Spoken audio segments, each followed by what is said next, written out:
First ever factory outlet Mukunda jewellery KPHB Kothapet Khammam Somajiguda Hanamkonda. నమస్కారం, మీరు చూస్తుంది సుమన్ టీవీ. నేను మీ కీర్తి. నాతో పాటు ఉన్నారు ప్రముఖ ఆస్ట్రాలజర్ బ్రహ్మశ్రీ నందిబట్ల శ్రీహరి శర్మ గురుగారు. నమస్తే గురుగారు. వాగర్థావివ సంపృక్తౌ వాగర్థ ప్రతిపత్తయే జగతః పితరౌ వందే పార్వతీ పరమేశ్వరౌ. సదాశివసమారంభాం శంకరాచార్య మధ్యమాం అస్మదాచార్య పర్యంతం వందే గురు పరంపరాం. ఆదిత్యాయ చ సోమాయ మంగళాయ బుధాయ చ గురు శుక్ర శనిభ్యశ్చ రాహవే కేతవే నమః. శృంగేరి జగద్గురు పీఠాధిపతులకి కంచి పీఠాధిపతులకి నమస్కారములు తెలియజేసుకుంటూ కార్యక్రమాన్ని ప్రారంభిద్దాం. గురుగారు, 2024 ఆఖరికి వచ్చేసాము. ఆదివారం మాస శివరాత్రి. ఈ రోజుని మేమంతా ఎలా సద్వినియోగించుకోవాలి, అలాగే ఈ వీడియో ఎండింగ్లో కూడా మీరు చక్కగా మమ్మల్ని అందరినీ ఆశీర్వదించి 2025కి వెల్కమ్ చెప్పాలి. తప్పకుండానమ్మా. మనకు ఉన్నటువంటి అనేక మాసాలలో మాఘమాసము, శ్రావణ మాసము, ఆశ్వేజ మాసము, కార్తీక మాసము, మార్గశిర మాసం, ఈ 5 మాసాలు అత్యంత ప్రభావవంతమైనవి. మానవులు అనగా మనమందరం కూడా పిల్ల పాపలతో తరించే మాసాల్లో ఇవి. ముఖ్యంగా విష్ణువుకు సంబంధించినటువంటి మాసం మార్గశిర మాసం. ఎందుకనంటే మాసానాం మార్గశీర్షోహం అని చెప్పి భగవద్గీతలోనే విష్ణు భగవానుల వారు కృష్ణుడు మనకు చెప్పాడు. గురుగారు, అనగా విష్ణు యొక్క భార్య అయినటువంటి లక్ష్మీదేవి అవతరించింది కూడా ఈ మార్గశిర మాసం అమావాస్య రోజున. పోతూ పోతూ ఈ 2024 సంవత్సరం ఆఖరి రోజులు మనకు అద్భుతమైన రోజులు ఇచ్చింది. ఒకటి శని త్రయోదశి 28వ తారీఖు, 29వ తారీఖు మాస శివరాత్రి, 30వ తారీఖు సోమవారము ప్లస్ అమావాస్య. ఎందుకు ఈ యొక్క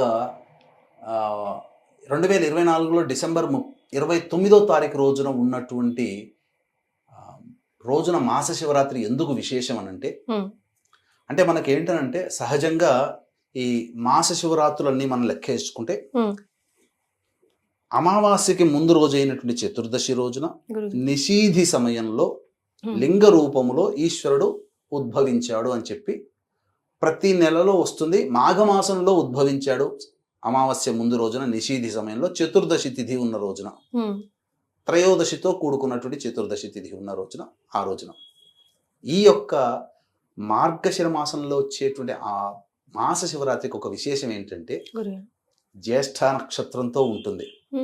అదొకటి. తర్వాత చతుర్దశి మొత్తం ఉందమ్మా ఆ రోజు. త్రయోదశి లేదు. 29వ తారీఖు తెల్లవారు జామున 3:33 త్రయోదశి తిథి వెళ్ళిపోతుంది. ఆ 29వ తారీఖు రోజంతా ఉండి మళ్ళీ 29వ తారీఖు మధ్యరాత్రి అయిన తర్వాత రాత్రి 4:50 30వ తారీఖుకి తెల్లవారు జామున 4:50 వరకు ఈ చతుర్దశి తిథి ఉంటుంది. ఇది చాలా ప్రత్యేకమైనటువంటి మార్గశిర మాసంలో వచ్చే మాస శివరాత్రిగా చెప్పవచ్చు. సాక్షాత్తు ఈశ్వరుడికి చెప్పబడినటువంటి సంపూర్ణమైన మాస శివరాత్రి. ఇప్పుడు అమావాస్య అంటే సూర్యుడికే చెప్పబడి ఉంది, పౌర్ణమి అంటే చంద్రుడికే చెప్పబడి ఉంది. అట్లాగే ఏకాదశి అంటే విష్ణువుకు సంబంధించింది, మాస శివరాత్రి అంటే ఈశ్వరునికి సంబంధించింది. కానీ చతుర్దశి మొత్తం ఉన్నటువంటి రోజు నిషీధి సమయం వరకు కూడా, ప్రదోషకాల సమయం స్పర్శ, నిషీధి స్పర్శ, చతుర్దశి తిథి మనకు ఆ డిసెంబర్ 29వ తారీఖు రోజున మాత్రమే ఉందమ్మా. కాబట్టి ఆ రోజున ఈశ్వరుని ఎవరైతే ఆరాధన చేస్తారో వాళ్ళకి అద్భుతమైనటువంటి యోగాలు కలుగుతాయి. ఎందుకు అద్భుతం అన్నామంటే అన్ని వారాలలోకెల్లా ఆదివారానికి ఒకటి ప్రత్యేకత ఉంది. ఏంటంటే ఆదివారము కాలస్వరూపుడైనటువంటి సూర్యునికి సంబంధించినటువంటి వారం. పైగా ఈ కాలస్వరూపుల్లోనే మృత్యుంజయుడిగా పిలుచుకునేటువంటి యొక్క ఈశ్వరునికి సంబంధించినటువంటి తిథి రావడం, చతుర్దశి తిథి మాస శివరాత్రి రావడం విశేషం. కాబట్టి ఈ రోజునంతా కూడా కొన్ని నియమాల్ని పాటిస్తూ శివారాధన చేసినటువంటి మానవులకి సకల కష్టములు, క్లేశములు, దుఃఖములు, సమస్యలు, బాధలు ఇవన్నీ తొలగిపోతాయమ్మా.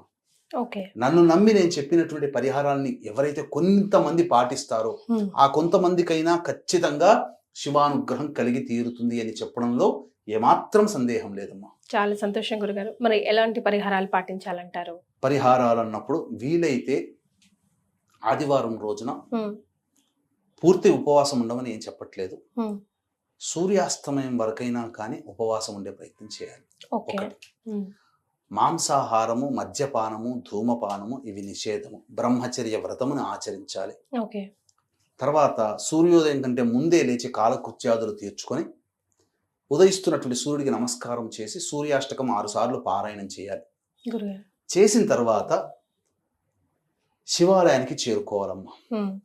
9:30 నుంచి 9:34 నుంచి 11:11 వరకు కుంభలగ్నం ఉంటుంది. ఆ కుంభలగ్నం చాలా విశేషమైనటువంటిది. పైగా ఆ కుంభలగ్నంలో గురువు, చంద్రుడు అందరూ కూడా, శుక్రుడు, చాలా శుభగ్రహాలన్నీ కూడా శుభస్థానాల్లో ఉంటున్నాయి ఆ రోజున. ఆ 9:30 నుంచి 11:11 మధ్య కాలంలో శివాలయానికి చేరుకొని నవగ్రహాల చుట్టూ శివాయ నమః అంటూ 27 ప్రదక్షిణలు చేసి శివాలయంలో అభిషేకం చేయించుకోవాలి. అభిషేకం చేయించుకొని సమస్తమైన ద్రవ్యాలు, పంచామృతాలు తీసుకోవచ్చు, మంచినీళ్ళు, ఏది ఈశ్వరునికి ఇష్టమో అన్ని ద్రవ్యాలతో, విభూతితోనైనా కానీ చేయవచ్చు, చెరుకు రసంతో చేయవచ్చు, పళ్ళ రసాలతో చేయవచ్చు. ఇవన్నీ అభిషేకాలు చేసి ఇంటికి వచ్చేయాలి. ఇంటికి వచ్చిన తర్వాత సాయంత్రం పూట కొన్ని 2 చిన్న పనులు గనక చేస్తే అపారమైనటువంటి దయ కలుగుతుంది. శివానుగ్రహము కోటి వంతులో ఆయన అనుగ్రహం కలిగిన దాంట్లో కోటి, ఒక భూమి మీద ఒక ఆయన అనుగ్రహం కలిగింది, ఆ అనుగ్రహంలో 10 కోట్ల వంతు మనము పొందినా మన తర్వాత తరాల వాళ్ళు శివానుగ్రహంతో చక్కగా ఆనందంగా జీవించడానికి మార్గం సుగమమవుతుంది. ఆ శివానుగ్రహం కోసమే మనం కొన్ని పనులు చేయక తప్పదు. శివాజ్ఞ లేనిదే చీమైనా పుట్టదు. కాబట్టి ఆ సాయంత్రం పూట 2 పరిహారాలు అంటే వీక్షించేటువంటి ప్రేక్షకులు కూడా గమనించాల్సిన అంశం ఏంటంటే, ఈ యొక్క 2024 పోతూ ఇంతకుముందు చెప్పుకున్నట్లుగా శని త్రయోదశి, మాస శివరాత్రి, సోమవారము ప్లస్ అమావాస్య, సోమవతి అమావాస్య, ఆ రోజున లక్ష్మీ అమ్మవారు జన్మించినటువంటి రోజు కూడా. కాబట్టి 12 రాశుల వారికి కూడాను శని త్రయోదశి రోజున, అనగా 2025లో శని మారుతున్నాడు కాబట్టి 12 రాశుల వారికి కూడా ఈ యొక్క శని ప్రభావం అనేటువంటిది ఉంటుంది. కాబట్టి శని దోష పరిహారార్థమై శనీశ్వర హోమములు, అఘోర పాశుపత మంత్ర హోమాలు, అలాగే ఈ సంబంధించినటువంటి వివాహం కాని అబ్బాయిలకి అమ్మాయిలకి సంబంధించి 28వ తారీఖు రోజున మధ్యాహ్నం 3 గంటలకు ప్రారంభమవుతుంది. 1 గంట వరకు నమోదు చేసుకోవచ్చు గోత్రనామాదులు. అలాగే వీటికి పర్ హెడ్ 1500. అలాగే సోమవారం అమావాస్య రోజున సమస్త శత్రు బాధలు తొలగడం కోసమే బగళాముఖి, ప్రత్యంగిర, ధూమవతి, లక్ష్మీ కమలాత్మిక జన్మించినటువంటి రోజు. దశమహావిద్యల్లో కమలాత్మికాదేవి 10వ విద్య. ఆ కమలాత్మిక హోమము అనేటువంటిది జరిపించడం జరుగుతుంది. వీటికి కూడా పర్ హెడ్ 1500. అవకాశం ఉన్న వాళ్ళు కార్యక్రమ తదనంతరం కాంటాక్ట్ చేసి మీ గోత్రనామాలు నమోదు చేసుకోవచ్చు. ఇక ఏంటా పరిహారం అని అంటేనమ్మా, ప్రతిరోజు కూడా ఒక రాహుకాలం ఉంటుంది కదమ్మా. ఆదివారం నాడు ఉన్నటువంటి రాహుకాలము చాలా ప్రత్యేకమైంది, చాలా శక్తివంతమైనటువంటిది. ఉగ్ర రూపాన్ని పొందినటువంటి నరసింహమూర్తిని శాంతింప చేయడం కోసం అంతరిక్షంలో హోరాహోరీగా ఈశ్వరుడు శరభేశ్వర రూపాన్ని సంతరించుకొని అతని యొక్క దుష్ట శక్తిని నిర్మూలించాడు. అంటే మనకు దుష్ట శక్తుల్లో ఈ సంబంధించినటువంటి ఆగ్రహము, కోపము, ఆవేశాన్ని సూచించేవాడు నరసింహమూర్తి. అటువంటి ఆగ్రహావేశాన్ని కూడా అణచగలిగాడు ఈ శరభ రూపాన్ని శరభేశ్వర రూపాన్ని ధరించినటువంటి ఈశ్వరుడు. ఆ శరభేశ్వర సమయము రాహుకాలం 4:30 నుంచి 6 గంటల వరకు ఉంటుంది. దీన్ని మనం సాధారణంగా రాహుకాలంగా పరిగణిస్తాం. కానీ తాంత్రికులు వీళ్ళు మాత్రం శరభేశ్వర రూపంగా ఆ సమయాన్ని గ్రహిస్తారు. కాబట్టి ఆ సమయంలో వీలైనన్ని సార్లు దుర్గా అష్టోత్తరం కానీ, శరభేశ్వర అష్టోత్తరం కానీ, ప్రత్యంగిర అష్టోత్తరం కానీ, బగళాముఖి ఏదైనా కానీ, ఇవన్నీ వీలైనన్ని సార్లు, కనీసం శివాష్టోత్తరమైన వీలైనన్ని సార్లు పారాయణం చేయాలి. చేసిన తర్వాత ప్రదోష కాలంలో శివాలయానికి చేరుకొని ఈశ్వరుడికి మారేడు దళాలతో, గన్నేరు పూలతో, మల్లె పూలతో, శంకుపుష్పి పూలతో, చామంతి పూలతో, 8 రకాలైనటువంటి పుష్పాలతో అర్చన చేయాలి. ఈ విధంగా నందివర్ధనం పూలు, ఈ విధంగా చేసినటువంటి మానవుడికి అపారమైనటువంటి శివానుగ్రహం కలిగి తీరుతుంది.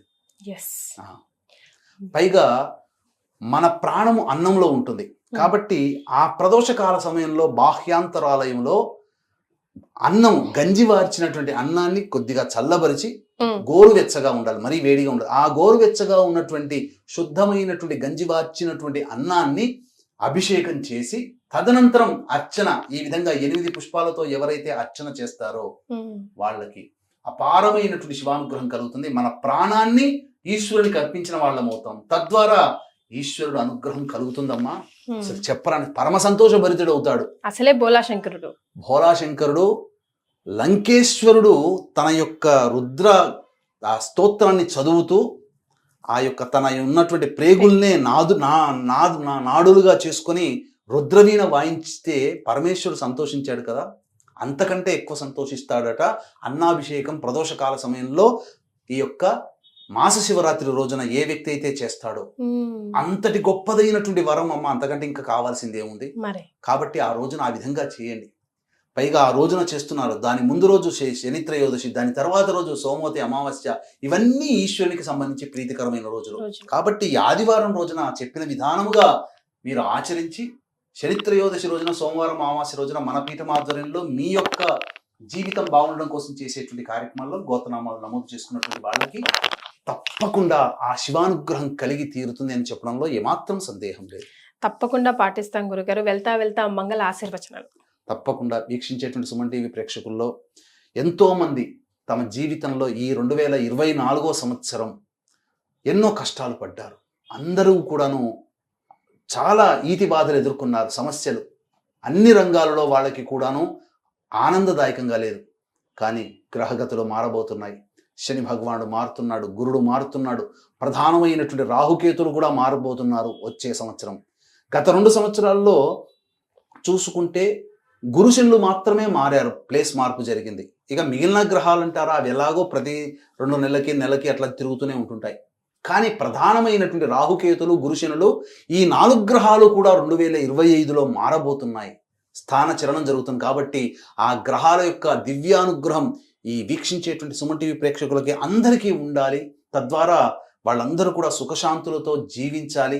మీ యొక్క సంకల్పం 2024లో నెరవేరకపోయినా 2025లో మీ యొక్క కోరిక ఏదైనా కానీ ఆ దేవతానుగ్రహం వల్ల నెరవేరాలని మనస్ఫూర్తిగా కోరుకుంటూ మంగళ శాసనములు ఇస్తూ ఆశీర్వచనం అండి. తప్పకుండా మీ యొక్క సంకల్పం నెరవేరుతుంది. చెప్పినటువంటి ఈ కార్యక్రమంలో చెప్పినటువంటి పరిహారాలని పొంది అపారమైనటువంటి శివానుగ్రహాన్ని పొందండి.